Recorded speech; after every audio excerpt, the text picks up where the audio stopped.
তো হ্যালো বন্ধুরা, কেমন আছেন সবাই? Welcome back to our channel Bong Vertech. তো আজকে আমি তোমাদের জন্য নিয়ে চলে এসেছি হিস্ট্রি 8 মার্কসের সাজেশন। তো হিস্ট্রিতে টোটাল 8টা চ্যাপ্টার আছে। টোটাল কটা চ্যাপ্টার আছে? 8টা চ্যাপ্টার, কিন্তু 8টা চ্যাপ্টার থেকে 8 নম্বরের কোশ্চেন আসে না।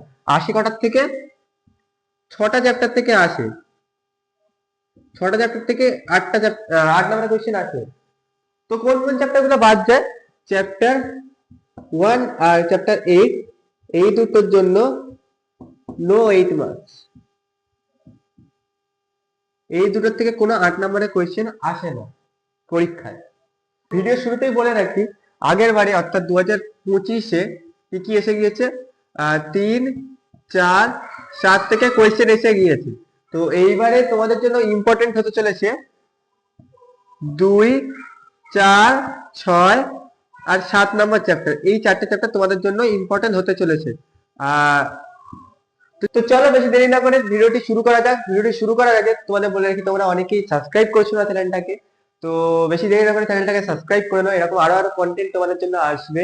আর তোমাদের ভিডিওটিকে লাইক করতে ভুলো না, এবং এবং কমেন্ট করতে কিন্তু ভুলো না।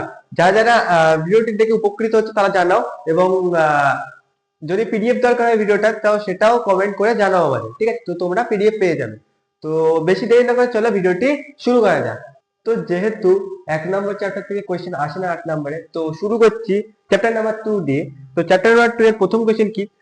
ঊনবিংশ শতাব্দীতে সংস্কার ও শিক্ষা বিস্তারের ক্ষেত্রে রাজা রামমোহন রায়ের ভূমিকা লেখো। ঠিক আছে, এটা পাশ্চাত্য শিক্ষা। ঠিক আছে, পাশ্চাত্য শিক্ষা। তো পাশ্চাত্য শিক্ষা বিস্তারে রাজা রামমোহন রায়ের ভূমিকা আলোচনা করো। ঠিক আছে, সেকেন্ড কোয়েশ্চেন কি?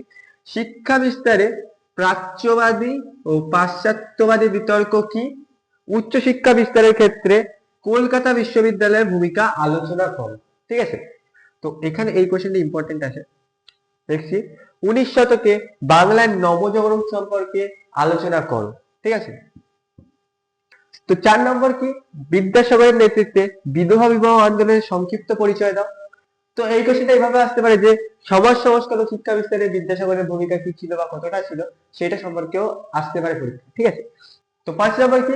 19 শতকে সমাজ সংস্কারের ক্ষেত্রে ব্রাহ্ম সমাজের ভূমিকা আলোচনা করো। ঠিক আছে, এই কোশ্চেনটা মোস্ট মোস্ট ইম্পর্টেন্ট।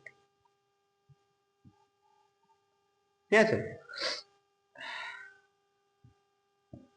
এখানে যে কটা কোয়েশ্চেন দিয়েছি আমি, সবকটা কোয়েশ্চেনই তোমাদের জন্য খুবই ইম্পর্টেন্ট কোয়েশ্চেন।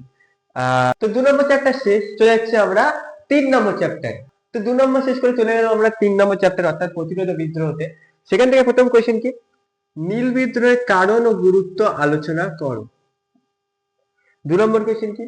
সাঁওতাল বিদ্রোহের কারণ ও গুরুত্ব আলোচনা করো। সাঁওতালরা কোথায় থাকতো, কেন বিদ্রোহ করেছিল, তার বিদ্রোহের ফলাফল হিসেবে কি কি হয়েছিল, সাঁওতাল পরগনা তৈরি হয়েছিল ওটা কেন, কোথায় যুদ্ধ শুরু হয়েছিল, ঠিক আছে, বিভিন্ন কারণ, সেগুলো এটা লিখতে হবে। ঠিক আছে, 3 নম্বর কি? কি উদ্দেশ্যে ব্রিটিশ সরকার অরণ্য আইন প্রণয়ন করেন? তো এই কোশ্চেনটা তোমাদের জন্য ইম্পর্টেন্ট।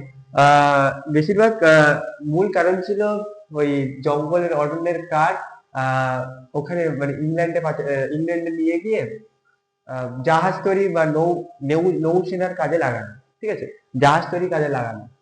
ঠিক আছে, তো তারপরে তো ছিল রেলপথ স্থাপন, এবং এই জঙ্গলটাকে নিজের অধীনে রাখা ব্রিটিশদের। ঠিক আছে, তো 3 নম্বর চ্যাপ্টার এখানেই শেষ।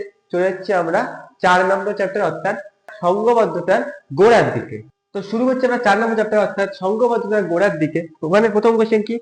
1857 সালের বিদ্রোহকে কি প্রথম স্বাধীনতার বিদ্রোহ বলা চলে বা স্বাধীনতার যুদ্ধ বলা চলে? 2 নম্বর কি?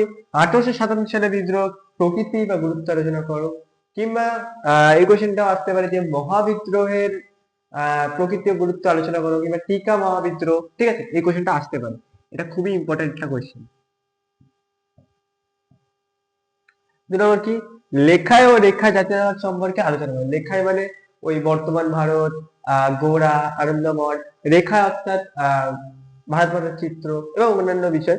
আহ এই লেখায় রেখায় জাতীয়তাবাদ বিকাশের মধ্যে এইগুলো সব ইনক্লুডিং থাকে। ঠিক আছে, তো এই কোশ্চেনটা তোমাদের জন্য খুবই ইম্পর্টেন্ট। 3 নম্বর কি, জাতীয়তাবাদ বিকাশে ভারত সভা কিংবা ভারত মাতার চিত্র। ঠিক আছে, তো 4 নম্বর চ্যাপ্টার শেষ। তো এবার চলে যাচ্ছে আমরা 5 নম্বর চ্যাপ্টার, অর্থাৎ বিকল্প চিন্তা ও উদ্যোগে। ঠিক আছে, তো বেশি দেরি না করে ভিডিওটিকে একটা লাইক করে এবং সাবস্ক্রাইব করতে কিন্তু ভুলো না। তো 4 নম্বর চ্যাপ্টার শেষ করে শুরু করছি আমরা 5 নম্বর চ্যাপ্টার, বিকল্প চিন্তা ও উদ্যোগ। সেখানে প্রথম কোশ্চেন কি, প্রকৃতি, মানুষ ও শিক্ষার সমন্বয়ে রবীন্দ্রনাথ ঠাকুরের ভূমিকা আলোচনা করো। ঠিক আছে, 2 নম্বর কি, বাংলায় কারিগরি শিক্ষা বিকাশে সংক্ষিপ্ত পরিচয় দাও। 3 নম্বর কি, বাংলায় বিজ্ঞান শিক্ষা বিকাশে কলকাতা বিজ্ঞান কলেজের ভূমিকা সেটা আলোচনা করো। ঠিক আছে, তো এই 3টে কোশ্চেন দেখবে 5 নম্বর চ্যাপ্টার থেকে। এবার চলে যাচ্ছি আমরা 6 নম্বর চ্যাপ্টার।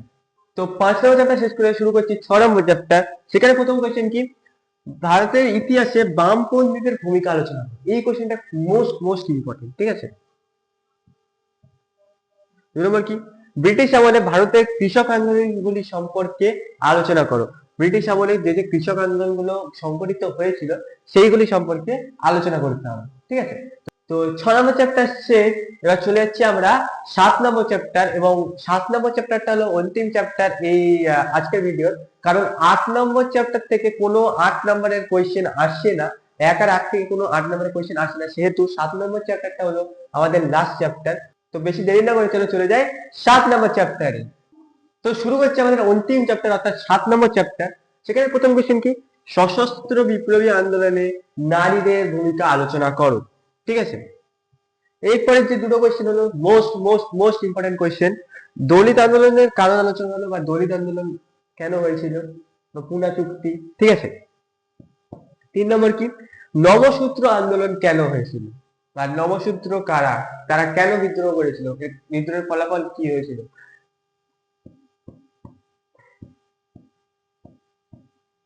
এই দুটো কোয়েশ্চেন হলো মোস্ট ইম্পর্টেন্ট কোয়েশ্চেন। ঠিক আছে, তো তো আজকে এই পর্যন্ত, দেখা হবে পরবর্তী ভিডিওতে। ভিডিওটি ভালো লাগলে ভিডিওটিকে লাইক করতে ভুলো না, এবং সাবস্ক্রাইব করতে একদমই ভুলো না। সাবস্ক্রাইব করে বেল আইকনটি অন করে দাও, যাতে এই ভিডিওগুলি তোমাদের সবার প্রথমে তোমাদের ফিডে চলে যায়। দেখা হচ্ছে পরবর্তী ভিডিওতে। আজকের জন্য এইটুকুই, বাই।